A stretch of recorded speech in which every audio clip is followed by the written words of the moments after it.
Okay.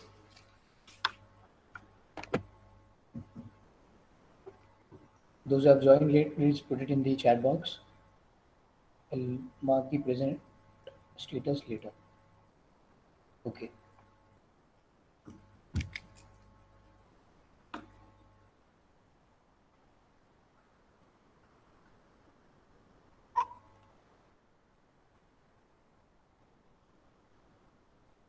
Okay, is the screen visible?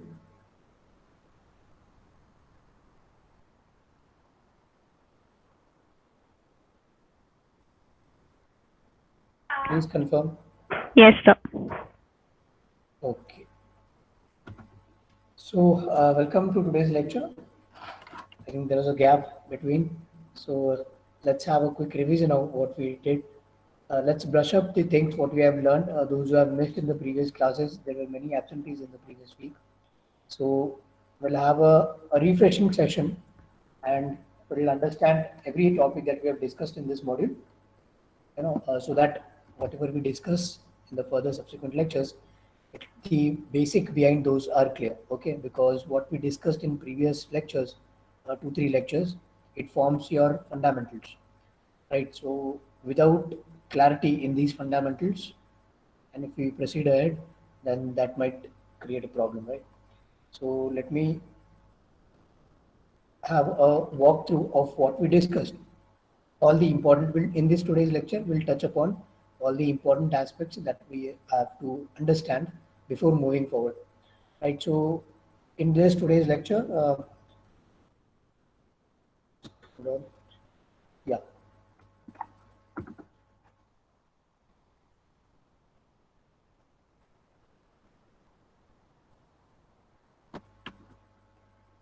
let me share again. I think there is issue with the presentation. Okay, yeah. So in today's lecture, we'll have the complete walkthrough of whatever we discussed in the module 2. Right. So decision tree learning, our module 2, it comprises of the representation of the decision tree, the appropriate problems, right? The problems which are suitable from the decision learning tree point of view, right? And the basic decision tree learning algorithm, how it looks like. And also we'll have an example of decision tree learning. Then the hypothesis space search in decision tree learning. How do we form a hypothesis space? The inductive bias, right? What is inductive bias and how inductive bias plays a role in decision tree learning, and what are the restriction biases and its preference biases, and also the issues in decision tree learning. So this is the complete uh, overview of what we'll be dealing with in the module 2. But so far we have discussed about the introduction part, the decision tree representation, the appropriate problems in the decision tree learning, the basic decision tree learning algorithm, and hypothesis based search, as well as the inductive bias. Right? How do we compute inductive bias? And if you remember, we had an example of a algorithm, decision tree learning algorithm, which was ID3, and also we discussed about the entropy, right? The information gain and entropy. So let's have a better understanding, a quick overview of all these things, so that this will be beneficial for the people, those who have missed the previous classes, and also those who are there, those who have attended the classes and understood. This will be a kind of a revision to them, so that we move ahead with a better understanding, right? So I don't want anybody missing out. Unclear moving forward with the unclear basic topics, right? And also, since there was a gap in between this week, so this will act as a refreshing session to you. So this discussing about the decision tree, right? If you can recall, the decision tree, what it does, it is basically a kind of a method which approximates the discrete value. For what the approximate for what it does it for the uh, target function, to make the target function more simpler, right? So it is basically the method for approximating the discrete value target functions. Now the learned functions is represented by the decision tree, whatever the functions we learn by making use of the training examples, right? So the learned function, the ultimate representation of this learned function is our decision tree. Now it can also be re-represented. The target function is re-represented as a set of if-then rules, right? Because if you can imagine a decision tree, right? If this is a decision tree. So this is basically what it is. It is a kind of a if-then rule, right? If this, then this. If this, then this.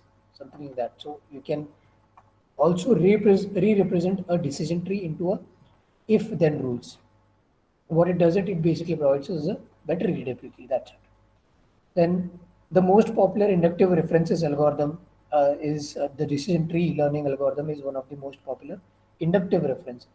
We already discussed what is inductive reference, which was in previous class. If you can recall the previous lecture, that is in the module one last lecture. The last lecture of the module one, we discussed about the candidate elimination algorithm and the inductive bias in the candidate elimination algorithm. So, which was done using the inductive reference, right? So these are few successful applications wherein the decision tree learning algorithms is used, basically, right? So though it has very broad range, but these are the two cases wherein the author itself has used the decision tree learning algorithm. Right? That is the learning to diagnosing a medical case, right? And also the learning to assessing a credit risk loan, right? So those who are planning for a final year project in terms of medical domain, like detecting some kind of disease or maybe a type of cancer or something like that, then this is the algorithm that you will be using, right? So how the decision tree is represented, right? Decision tree classifies instances by sorting them down from the root. We start with the root. We find the leaf node by classifying, by providing the classification of the instances. So as and when we proceed with the different elements, we go on constructing the tree, ultimately end up with the leaf node, right? So each node specifies a some attribute, right? Some attribute of the instances, and each branch descending to that particular node corresponds to the possible value of that particular attribute. Like for example, I mentioned about the climate, right? We discussed an enjoy sport problem and as well as the climate problem. So playing game. So I hope you can recall the attributes that we have: outlook, temperature, and so on, right? Uh, so those were the values for those particular attributes uh, will be the branches for that particular thing. This was the example I was talking, that the playing tennis example. So we have attributes outlook, humidity, wind, and also we had one more, that is temperature. But uh, this attribute was not so relevant. That's why it was not included in the tree, the temperature attribute. But the most important attribute will be selected as the root, and subsequently the other attributes will be the branches for this particular root, and below that we'll have the values for those attributes, right? So which will be ultimately converging down to a boolean value. A boolean value is a yes or no value, right? So this example was just the result or the outcome or the final look of a decision tree. But we also discussed how we end up having this particular diagram for the playing test problem, right? How do we come up to this representation of the decision tree? Right. So talking about that, like let's say we have an example that outlook is sunny, temperature is hot, and humidity is high, and wind is strong. So in that scenario, how do we represent the decision tree? So we discussed the definition of decision tree. That is, the decision tree represents a disjunction of conjunctions, right? So disjunction of conjunctions. Now conjunctions of what? Conjunctions of all the constraints on the attribute values, right? For example, this is the constraint, and this is the constraint. This both is the conjunction of the constraints. Similarly, this is also the conjunction of the constraint, and this is also the conjunction of the constraint, right? So conjunctions of the constraints of what? The attribute value.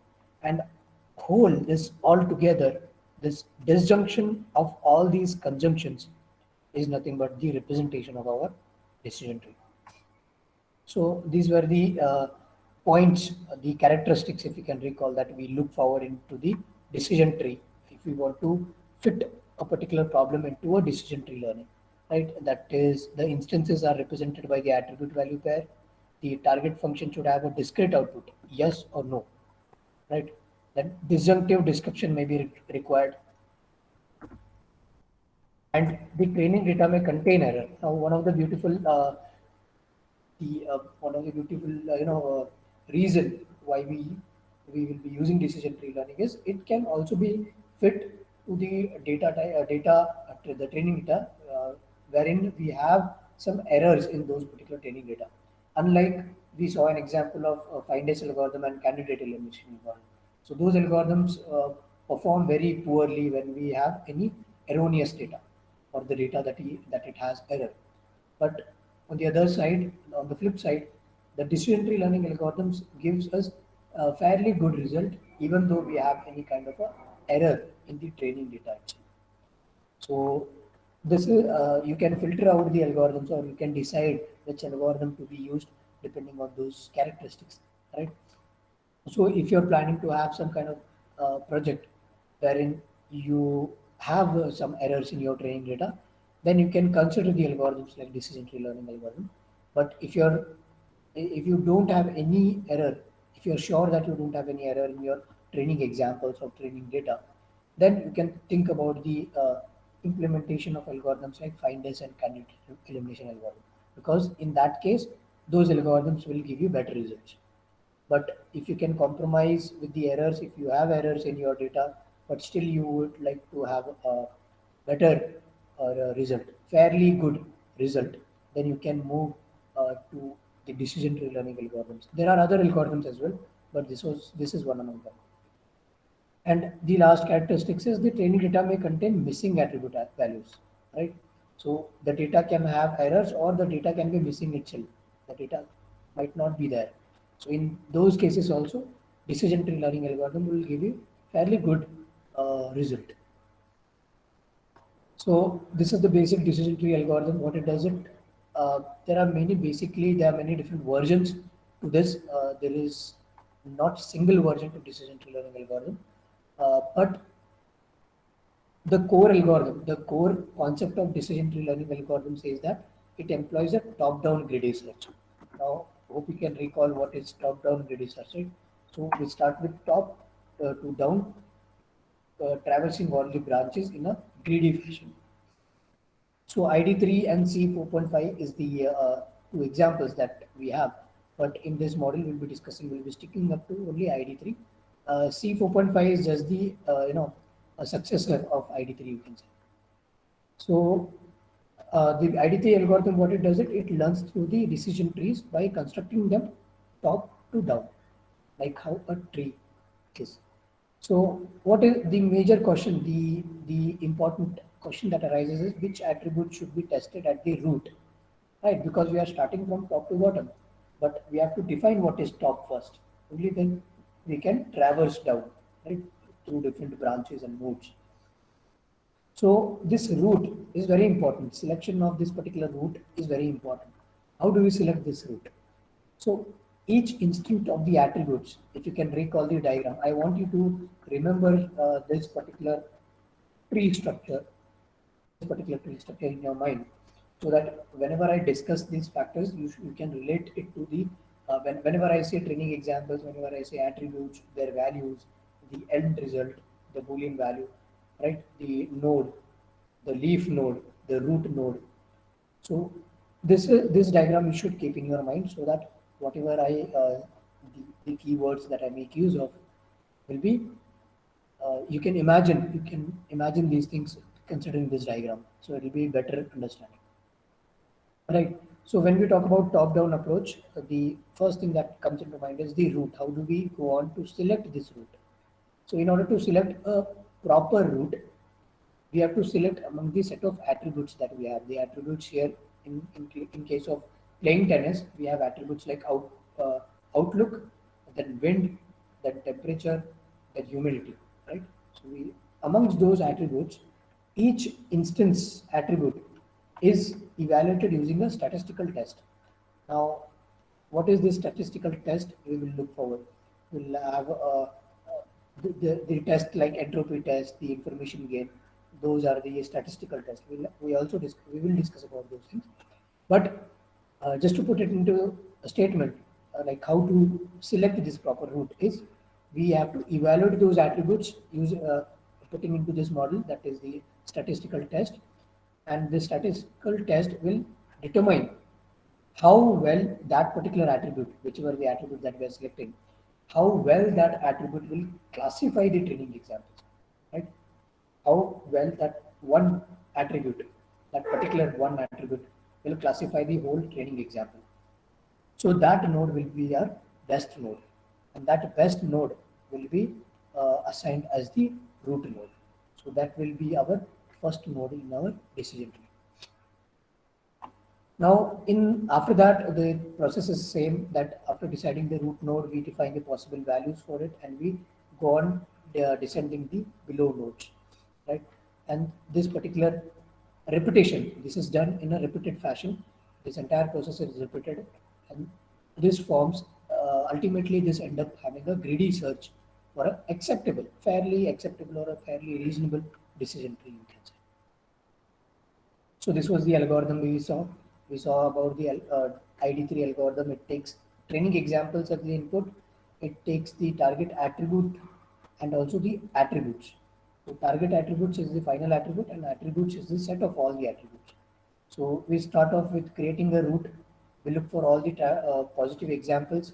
If all the examples are positive, we label the root as positive. If all the examples are negative, we label the root itself as the negative. And in case we have a mixture of positive and negative examples, then we perform this particular operations. Right? And if we don't have attributes, let's say we don't have attribute, the attribute set is empty, then we return the root as the whichever the most common value of the target attribute is. Right? But let's say a typical example would have a positive as well as a negative example, right? So in that case, what we do is we assign, like I mentioned, we assign a attribute as the best classifier. Now, what is the best classifier? The attribute which is the best among all the set of attributes. But how do we set up that best attribute? The best attribute is basically selected when whichever is the uh, whichever attribute that gives us the highest amount of information gain, right? The attribute one with highest information gain. Now, how do we get that information gain? Is the next question, right? That is through entropy. We discussed the entropy, if you can recall, right? But we will discuss what is entropy in this lecture also, so that you will have a better understanding. But I'm just giving you an overview that to select the best route, we have to define a best classifier, the best attribute which classifies. And in order to select a best attribute, we have to see which attribute gives us the highest information gain. And in order to calculate which attribute gives us highest information gain, we have to compute the entropy. Right? Entropy is a statistical test. So once we define that best attribute, the next step is to the decision tree for root, right? The root is assigned with that particular best attribute.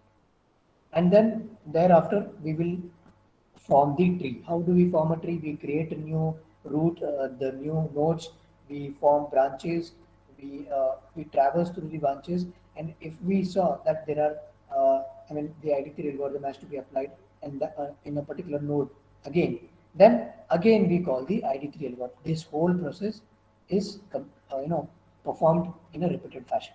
So that will form a subtree. And ultimately, at the end of the traversing, when we exhaust all our training examples, what we return is we return the root node, right? So this was what I was talking about. How do we compute the best classifier, right? The classifier, the best classifier is the one with the attribute which gives us the highest information gain, right? It is the statistical property. Now, in order to compute that highest information gain, or which attribute gives us highest information, we have to compute the entropy. Now, what is entropy? Let me define what is entropy for you.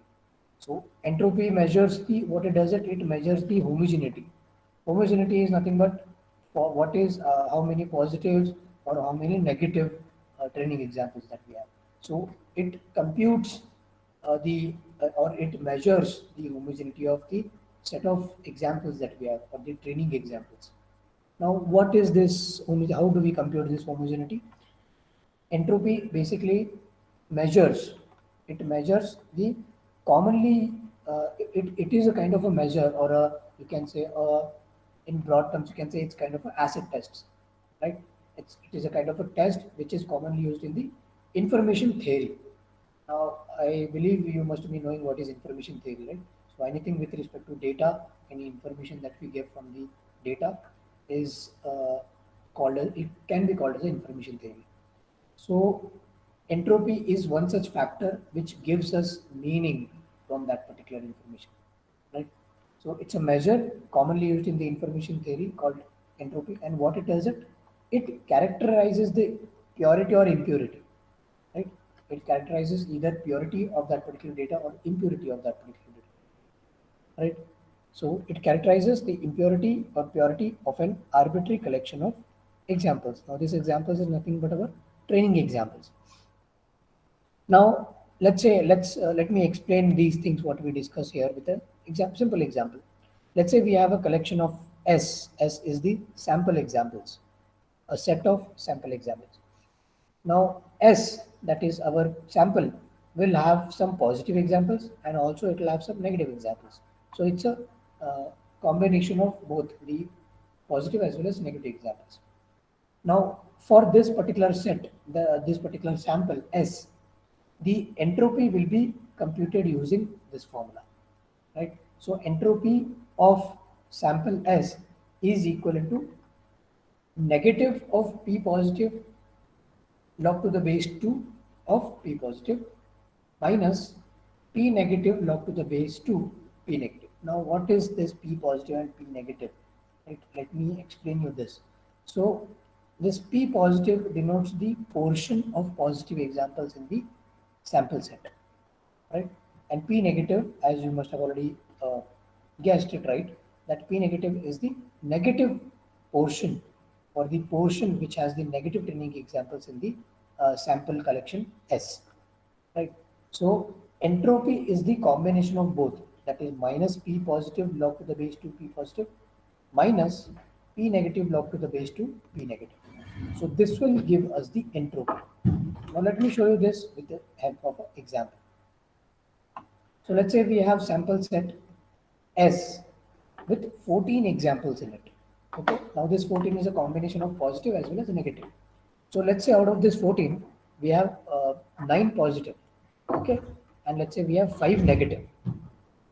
Now we have 9 positive examples here and 5 negative examples here. So how do we compute entropy for this sample space? So if I substitute these values in the formula, this particular formula, which is same as what we discussed in the previous slide, entropy of S equal to this formula, when I substitute, so entropy of S, now my S is represented like this, inside a square bracket with first value as the positive value. So I have 9 positive values, so it will be represented as 9 plus, comma, second value is the negative number of negative examples, that is 5.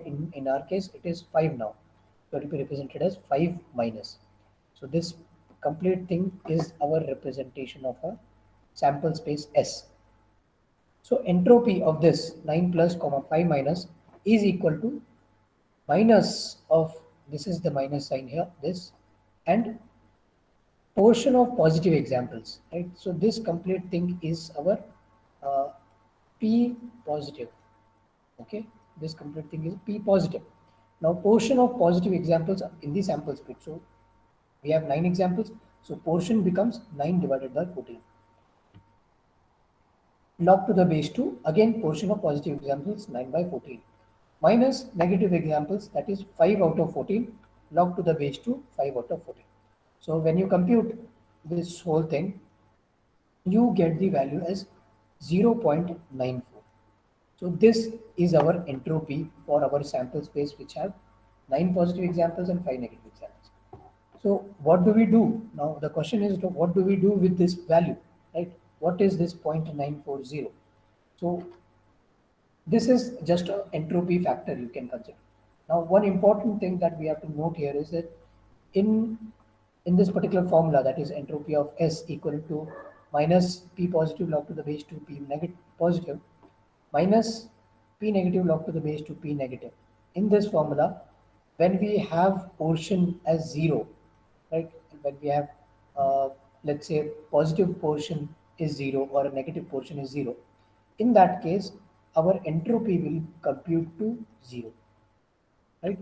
So in all calculations involving the entropy, we define this as 0 log 0, and 0 log 0, you all know that it is 0 itself. So in case we have, let's say, we encounter such situation wherein we have portion of positive examples used as 0, then the whole entropy will become 0. Or let's say we have an example wherein we have negative portion of examples as 0, even then the whole entropy of the sample space S will become 0 again. Now let us come back to our main example, that is S is equal to 14, for which we have computed it as entropy as 0.94. Now the next thing is, what do we get, right, after this value? So this is what I was talking about. That notice that if entropy is 0, the members of S belong to the same class, right? Because entropy, what it gives us, it gives us the measure of the classification. So when any particular classification like positive examples is 0, then the whole thing becomes 0. And when portion of negative examples is 0, again the entropy becomes 0. Now let us take an example that if all the members are positive, right? For example, let's say we have the set of examples sample space S, in which all the training examples are positive examples. Now in that case, portion of negative examples becomes 0, right? So when you substitute P positive is equal to 1, 1 denotes that all the examples is, or the portion of positive examples is 1, right? It is positive, and 0 denotes negative. So when you substitute these things in the formula, you'll get the entropy of S is equal to 0. So in nutshell, if I want to conclude this, basically when we have all the training examples of same class, the entropy is 0. Let it be positive examples, all the examples are positive, then also entropy is 0. If all the examples are negative, then also entropy is 0. Entropy will be between 1 and 0 only when we have the combination of this positive and negative examples. If we have same class, that is all are positive, then it is 0, and same class, that is it is negative, the portion is negative, then also entropy is negative.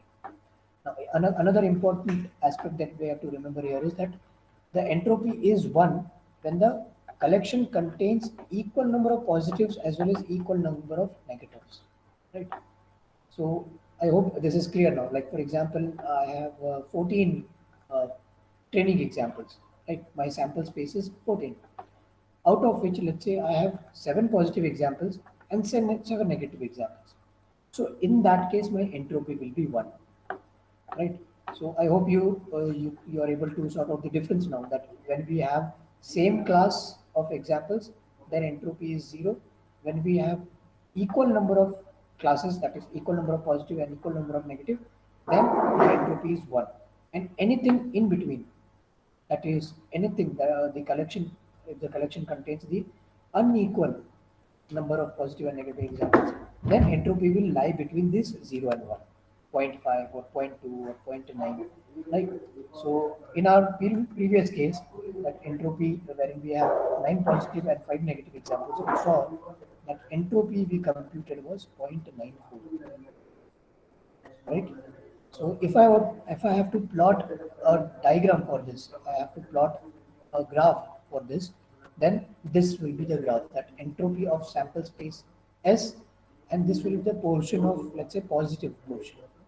So you can see that when there is no positive examples, 0, then the entropy will also be 0, right? So let's say I have some positive examples, then my entropy will be something here, something near to this, right? Point between zero point 0.5 and 0, and so on. If I have the portion of uh, positive examples, right, which was 50%, right, unequal. If you can recall in my previous slide, that let's say we have equal collection of positive, that equal number of positive and equal number of negative, that is 50-50, 0.5%. Then our, which is here in this diagram, right? So in that case, the entropy will be 1. So the same formula which we discussed in the previous class, this the previous slide, this can be the summarization of this form, right? So entropy of S is equal to the summation of, let's say if I have to iterate it from I is equal to 1 to some constant C, right? Then this formula can be summarized into this particular, generalized in this particular format, that summation of I is equal to 1 to C minus of Pi log to the base to Pi. So I can be either positive example or I can be either negative example. It depends on the set of training examples that we supply.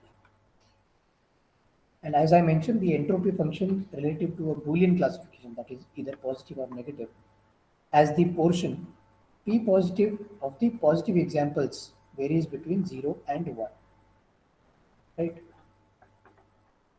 So now we have computed the entropy, right? Let me give you the again overview of it. We in decision tree learning algorithm, the example we took was ID3, and it is a top-down greedy search algorithm, right? So in that problem, the first and foremost thing that we have to do is the defining the root. Now, how do we compute the root? The best attribute is selected as the root. Now, what is the best attribute? The best attribute is the one which gives us the maximum information or highest information gain. Now, how do we compute the information gain?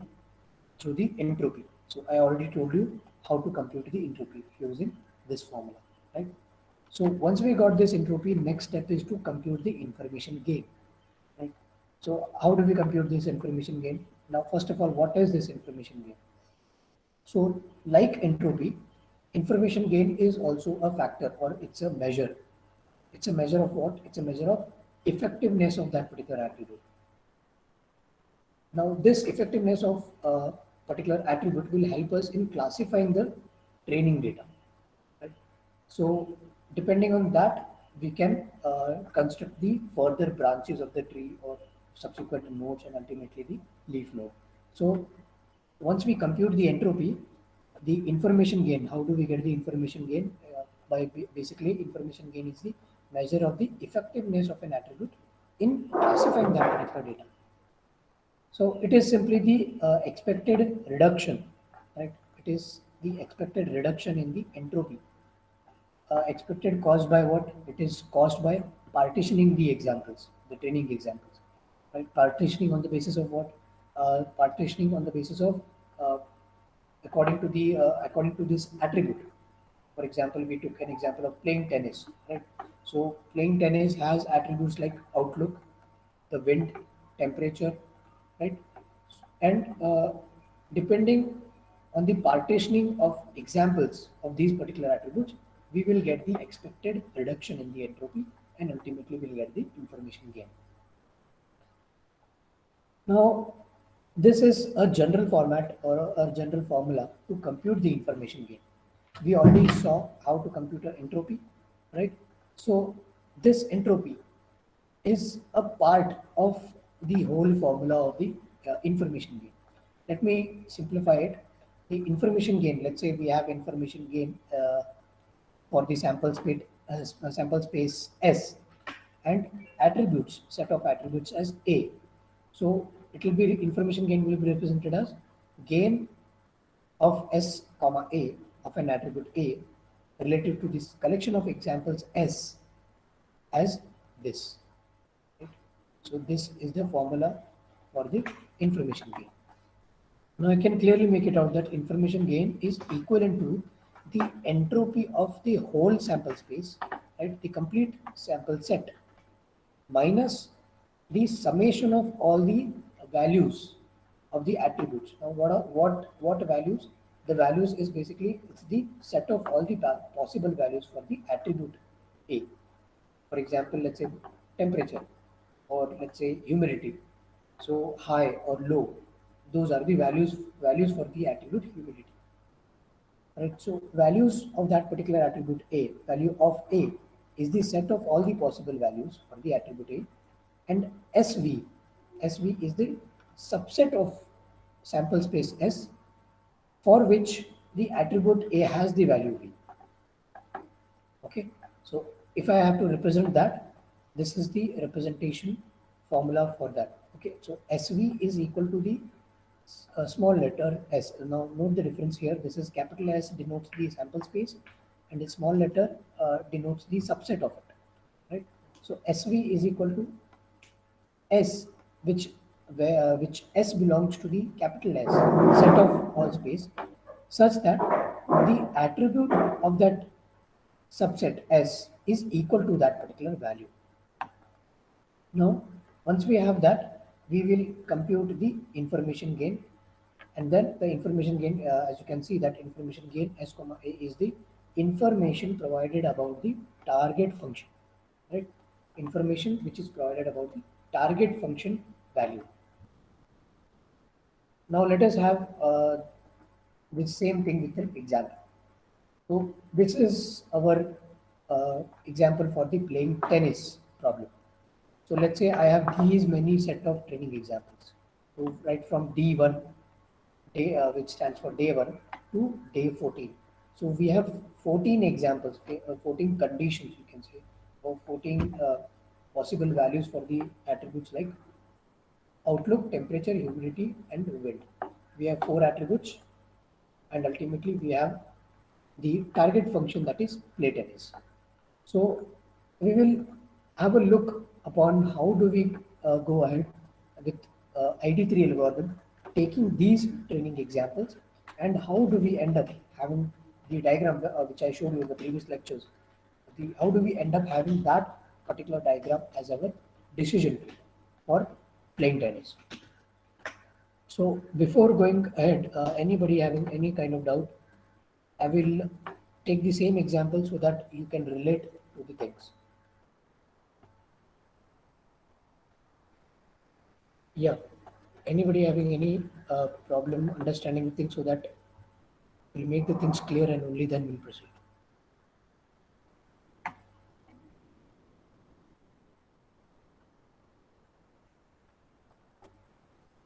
Yeah, either you can unmute your mic and tell me, or you can put it in the chat box.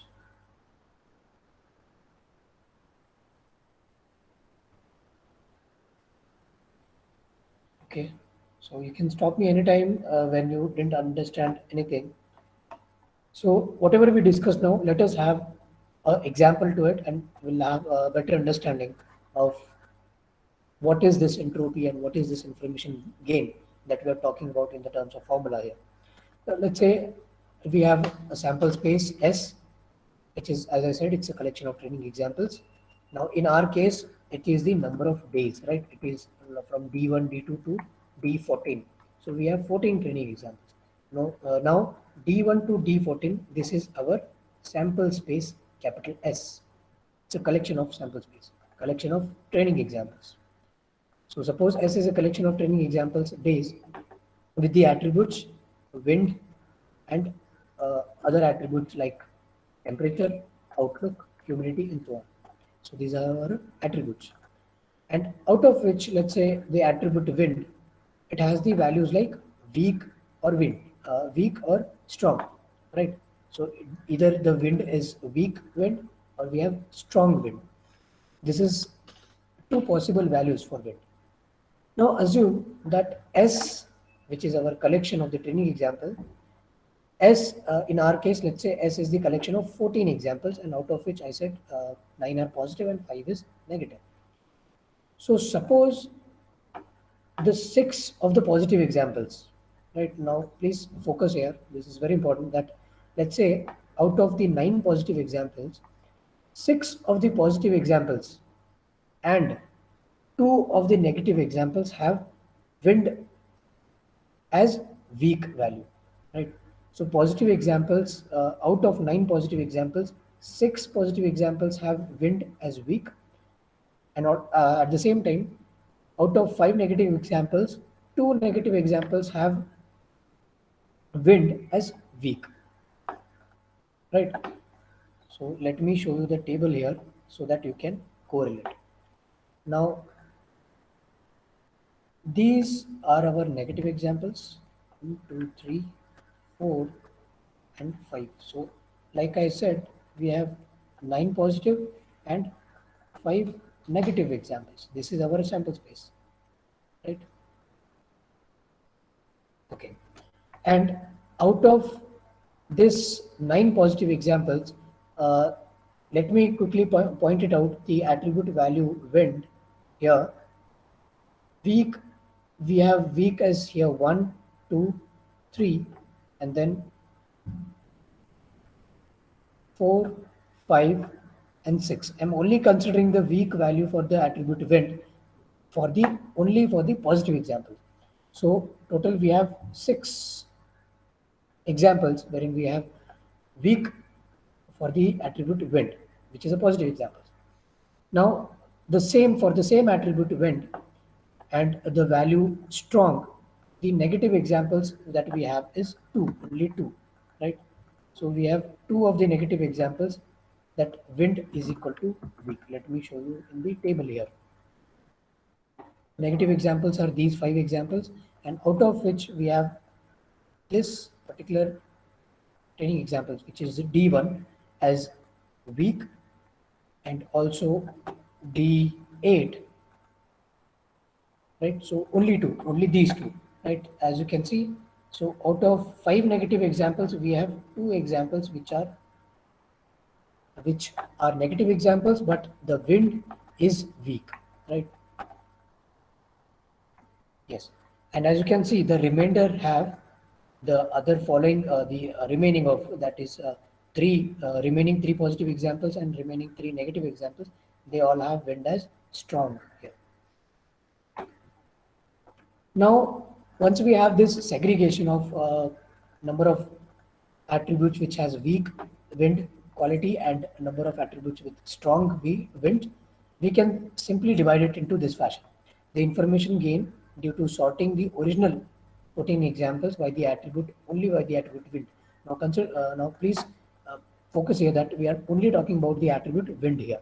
We haven't included all the other attributes like humidity, outlook, and temperature. We are only computing the information gain for the attribute wind. Now, the values of wind are only 2 values, that is, it can be weak or it can be strong.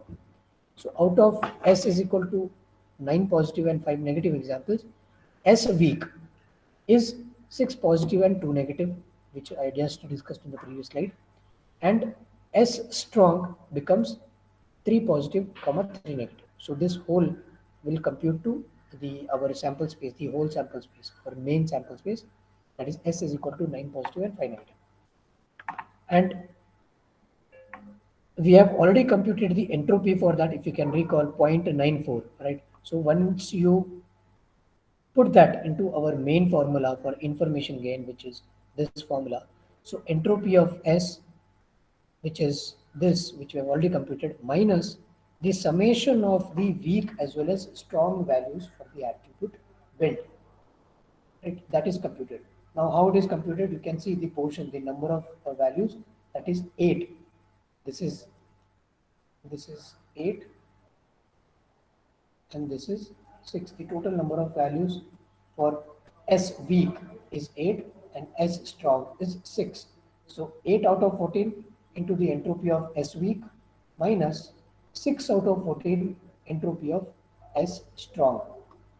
Now once we compute this value, the ultimate value that we get is the 0.048.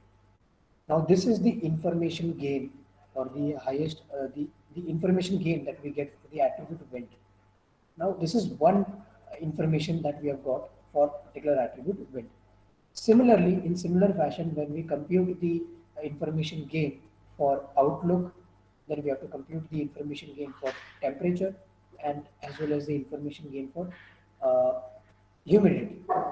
And once we compute that, the highest value, whichever value will be the highest value, that particular attribute will be selected as the root here. So let me, this is as the assignment to you to compute the information gain for other three attributes. That is the information gain for humidity, the information gain for temperature, and the information gain for outlook. So for week, information gain for week is 0.048, right? So you have to compute information gain for humidity, information gain for temperature, and information gain for outlook. So this will be your assignment for today, that you have to compute these three values, and tomorrow we'll continue from here as to what these value denotes and how do we make use of these values. So I hope the things are clear. Anybody having any doubt, they can ask before concluding the lecture. You can either unmute your mic or you can put it in the chat box. Yeah, any doubt, anybody? Good morning, Mohammed. Is it over? Let us conclude today's lecture. Okay. Thank you. You can leave the lecture. Thank you. Can you please reply?